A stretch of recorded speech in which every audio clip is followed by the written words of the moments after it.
आजरी गांठ बांधने वाली बात। आम फड़े परवार में महुओ फड़े पत खोए, वांको पानी जो पीवे अकल कठे से होए। जका व्यसन लोग करे है, जका लत लाग्योड़ी है वाने नशे पतेरी वारे मुखालफत सारू राजस्थानी रिमाए अलेखों बड़ा दूहा अपने मिल सके है। खास करने आप गौर कराओ, आम फड़े परवार में महुओ फड़े पत खोए, वांको पानी जो पीवे अकल कठे से होए।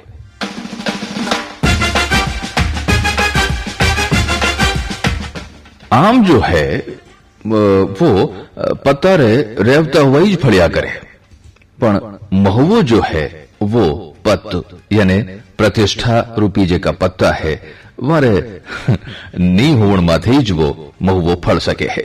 इन सारू उनरो पानी या उनसु बणियोड़ी जी की शराब है पिंगुल वाणा रे अकल ठिकाने की कर रह सके है।